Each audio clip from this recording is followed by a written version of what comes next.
Existe un lugar de tormento sin fin. Un pozo negro de pecado y sufrimiento. Un mundo de desesperación sin fin. El infierno. Una de las características del infierno es que uno mismo lo elige. Para comprender esta idea, déjate llevar al infierno de Dante, el libro que supo dar vida al infierno. El infierno de Dante.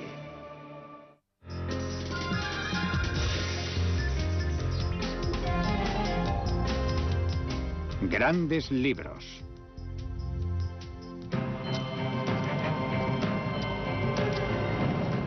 En la Italia medieval, Dante Alighieri escribió un poema épico conocido como Infierno, que ha servido para definir el infierno de la cultura occidental. El propio Dante es el personaje principal del libro. Se ha extraviado y sufre una crisis de desesperación profunda. El infierno es la obra más importante jamás escrita sobre lo que nosotros en nuestra jerga llamamos depresión.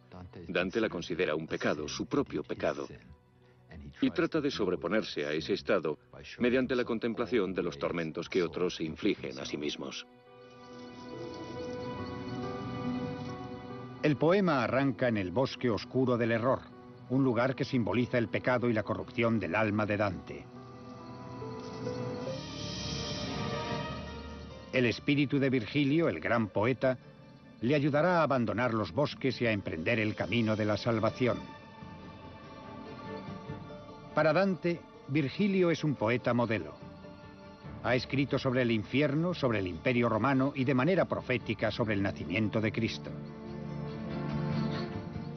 Virgilio representa la grandeza de todo el arte clásico. Y Dante representa, sobre todo comparado con los héroes épicos, asesinos con espadas, cuando su arma es la escritura, es un hombre, una persona. Representa el alma en tránsito del ser humano. Juntos descenderán los 9 círculos del infierno. Los 9 círculos de Dante nos presentan un infierno claramente estructurado. En cada círculo se sitúa un tipo específico de pecador. Cuanto más desciende Dante, peores son los pecados y los castigos con que se encuentra. Dante se ha empeñado en crear no solo una geografía física que le permita castigar a los pecadores como se merecen, sino también una geografía moral. El infierno trata de las dificultades y esfuerzos que entraña vivir una vida humana. Con suerte, la vida podría ser como un viaje o una búsqueda, y el infierno trata de esa búsqueda vital. Poco sabemos de la vida de Dante. Su madre murió siendo él muy pequeño y ya era huérfano al llegar a la adolescencia. Además de un poeta muy conocido, Dante fue un político prestigioso. En 1300 fue elegido para formar parte del grupo de 6 magistrados que gobernaban Florencia. Sin embargo, en 1302, una sedición frustró su carrera política. Durante su ausencia, Dante fue acusado de corrupción y condenado a morir quemado en la hoguera. Su ausencia se convertiría en un exilio. No podría volver nunca.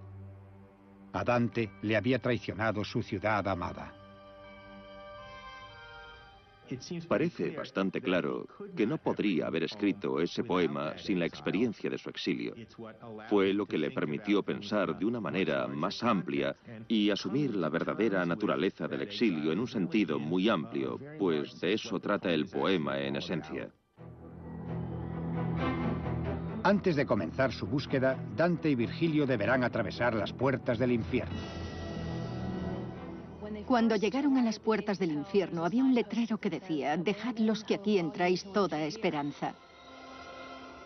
En mi opinión, lo más terrible del infierno de Dante es que se trata de un lugar en el que no cabe la esperanza. La esperanza era fundamental en la Edad Media. La vida era desagradable, brutal y corta. La violencia política y religiosa constituían la regla, no la excepción. Las epidemias eran endémicas e inexplicables. Muchos se resignaban a las penalidades de la vida cotidiana con la única esperanza de una vida eterna después de la muerte. El infierno forma parte de la trilogía llamada La Divina Comedia, que comienza en el infierno, y pasa por el purgatorio para llegar al cielo.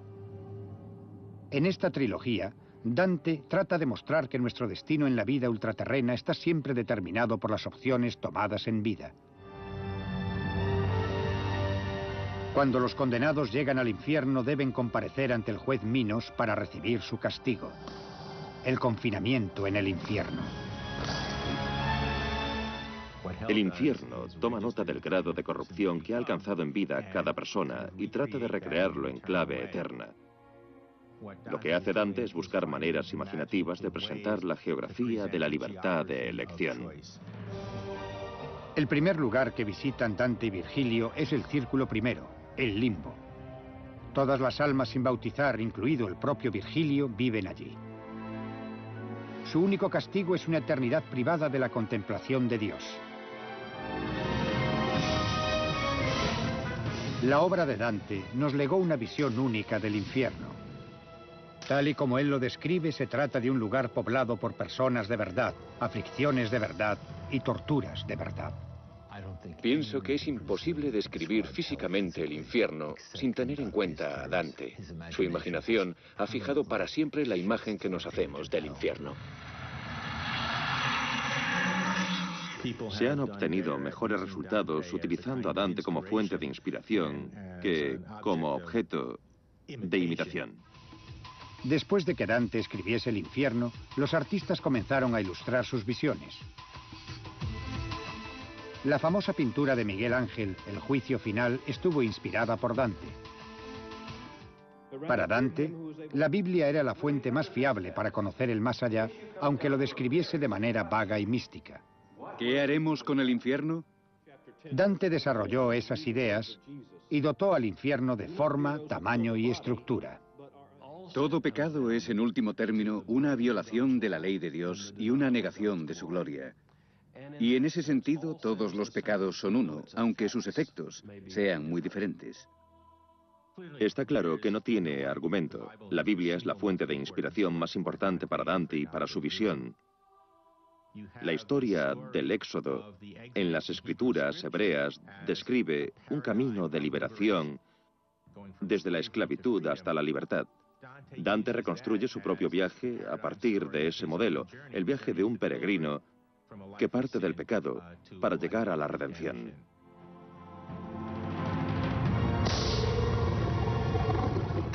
Es muy probable que debamos a Dante la descripción más tangible del infierno jamás concebida por la imaginación humana, similar a la concepción que originariamente se tenía de la Gehenna. En la Biblia, Jesucristo advierte a sus discípulos de la existencia de una Gehenna de fuego. La Gehenna era un vertedero siempre en llamas en las afueras de Jerusalén. No se trataba de un vertedero de basura cualquiera. Todas las alcantarillas desaguaban directamente al valle. Había un flujo constante de heces y orina, de añublo y moho. La basura allí depositada era pasto continuo de los gusanos. La Biblia nos presenta siempre la Gehenna como un lugar en el que el gusano nunca muere. Los profetas, cuando describen el más allá a los pecadores, se valen de esta imaginería. Todo el mundo había visto y había olido esos lugares. Entonces el profeta decía, pues si no os andáis con ojo, pasaréis la eternidad en un lugar como ese. Cada cultura interpreta el infierno a su manera. Para los habitantes de Jerusalén, el infierno era la Gehenna. A comienzos del siglo XIV, la obra de Dante estableció un nuevo modelo de infierno. Dante escribió su infierno con un propósito concreto, y el propósito era persuadir a la gente para que viviese una vida mejor, ser conscientes de los propios vicios y cambiar lo necesario para eludir el infierno e ir al paraíso.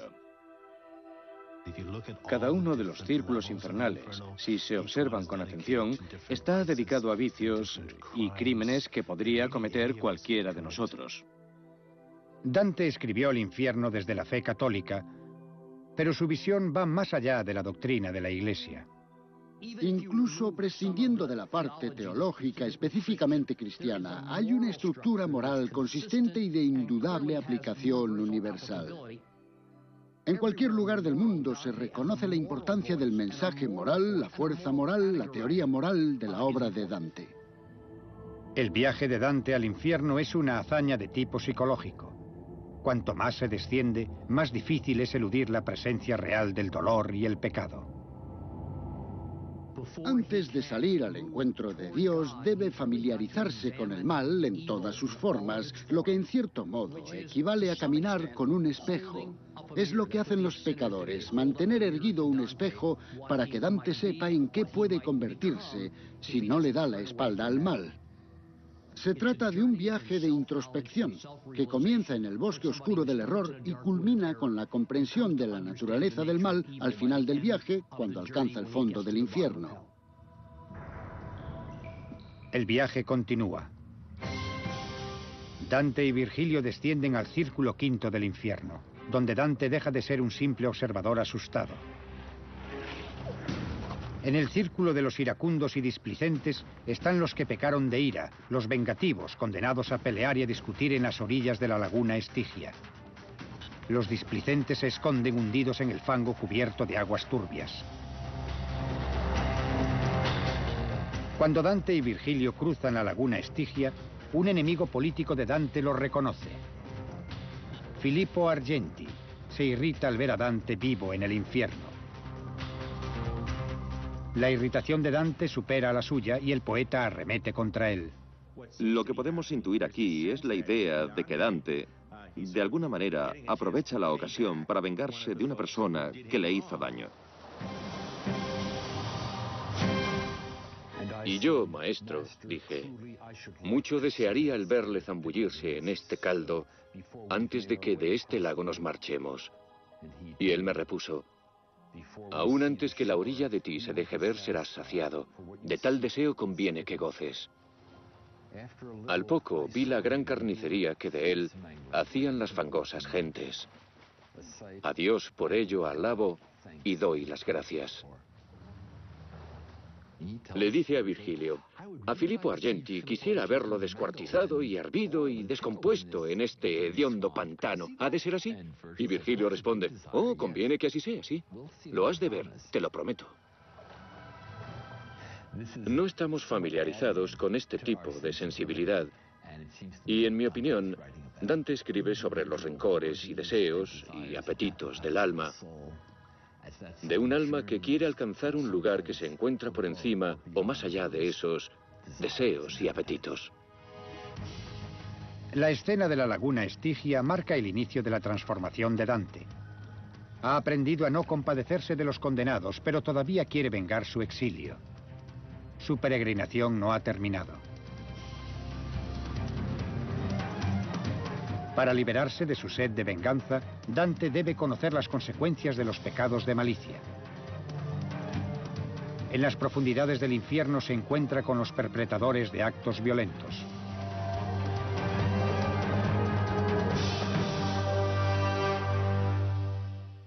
Dante Alighieri escribió El infierno pensando en un público lo más amplio posible.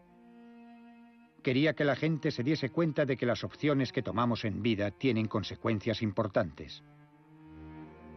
Para ilustrar la idea de que no todos los pecados son iguales, Dante separa el infierno superior del inferior por medio de un muro, distinguiendo los pecados de debilidad de los pecados de malicia. Hay pecados que tienen que ver con la debilidad humana, aquellas ocasiones en que nos dejamos llevar y caemos en el tipo de errores que no nos ayudan a madurar y tomamos el tipo de decisiones que pueden herir a otros por sus consecuencias, pero no hacemos daño a propósito. No queremos herir al prójimo de manera intencionada. Y hay otros pecados en los que sí existe una auténtica malicia. Se busca herir al prójimo por algún motivo que se justifica mentalmente. Dante y Virgilio atraviesan la laguna Estigia para entrar en la ciudad amurallada de Dite, en el infierno inferior. Al fin llegamos adentro de las altas fosas que vallan esa desolada tierra. Pensé que los muros eran de hierro.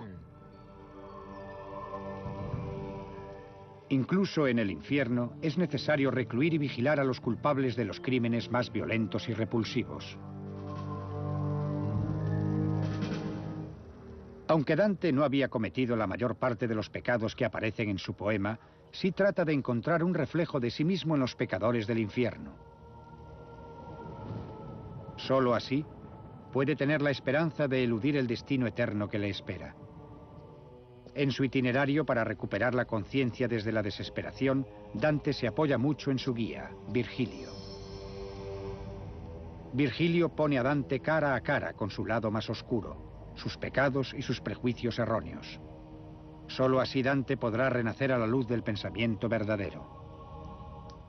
Dante necesita que Virgilio le guíe en todo el proceso, porque el escritor Dante piensa que nadie puede emprender la peregrinación en solitario, que es necesario un esfuerzo colectivo.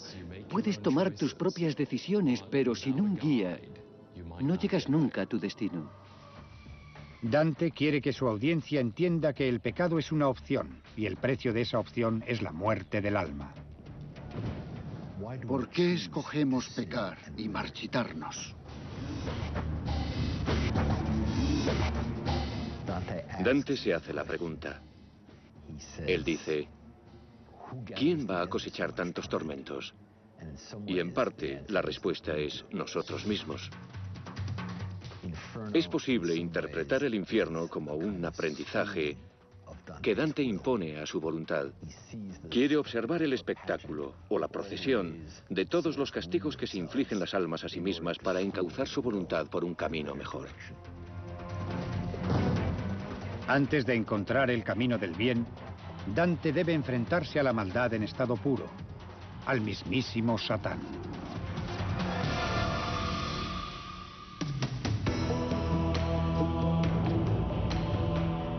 El infierno de Dante es un manual para la vida. Ninguna otra obra literaria ha sabido definir mejor la naturaleza del pecado.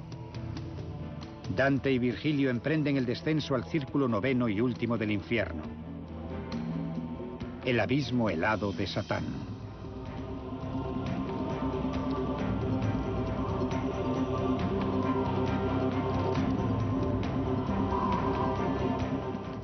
El infierno es una carencia. La luz es una presencia, la oscuridad una carencia de la energía que contiene la luz, el frío una carencia de la energía que contiene el calor. El pecado es una carencia del alma, de energía moral. Lo que hay en el fondo del pozo, en el centro del infierno, es una profunda carencia de calor o de afecto. Es un lugar de muerte absoluta, un lugar helado, es la negación de todo.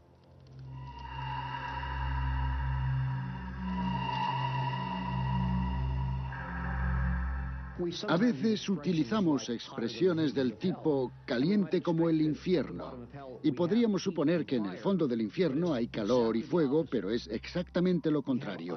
Hay hielo, hace frío, porque es el punto más alejado de Dios. Y Dios arde de amor. Por tanto, el hielo y el frío representan el odio, mientras que en la simbología tradicional cristiana el fuego representa el amor.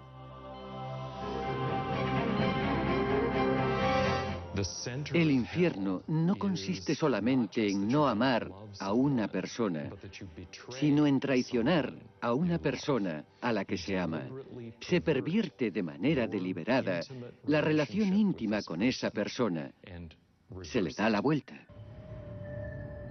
Dante se ha liberado de los pecados de debilidad, malicia y engaño. Ahora está listo para enfrentarse al mal absoluto. Dis, o Satán, como es vulgarmente conocido, está helado hasta la cintura en hielo infernal. Mira, esa que ves es Dite, dijo, y es este el lugar en el que deberás proveerte de la virtud de la fortaleza. No me preguntes, lector, cuán helado y tembloroso me quedé al escuchar eso, pues hay cosas que no se escriben. Las palabras no serían suficientes. Satán no solo aparece como un ángel caído. Dante se lo imagina como una figura de 3 cabezas sobrecogida por la tristeza y el dolor, cubierta por un velo de lágrimas. Sus alas baten incesantemente, helando todo lo que tocan. Se trata de una inversión de la Trinidad. Si Dios es poder, sabiduría y amor, Satán es impotencia, ignorancia y odio. Y de la misma manera que vemos esa Trinidad invertida con 3 cabezas, podemos ver 3 pecadores, los traidores más emblemáticos del Imperio Romano, Bruto y Casio, y el principal y más inmediato traidor contra Dios, el hombre que traicionó a la encarnación de Dios, Jesucristo, y que no es otro que Judas. Dante vuelve a utilizar ese tema, el de la traición y el orgullo, en su infierno para demostrar que Dios no fuerza a las personas a pecar, ni tampoco el demonio, sino que las personas deciden pecar y que, en último término, todo pecado es un acto de orgullo. Dante quiere encontrar el camino que conduce a Dios. En su viaje ha descubierto ese camino.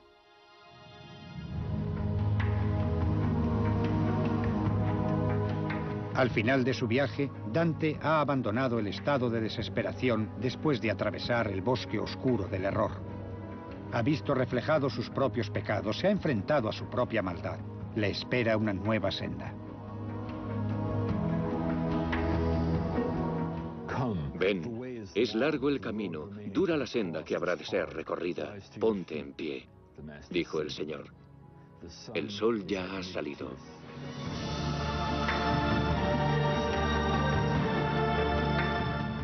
No creo que se haya escrito un libro que trate de tantos asuntos fundamentales. Es un libro que va directo al centro de la vida, al hecho de que toda vida tiene un fin, de que la vida da muchas vueltas inesperadas, que la vida hay que verla en el contexto de la eternidad. Nadie ha escrito de manera más elocuente ni más directa sobre estos temas.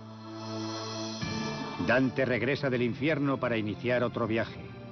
El viaje hacia la esperanza y el cielo.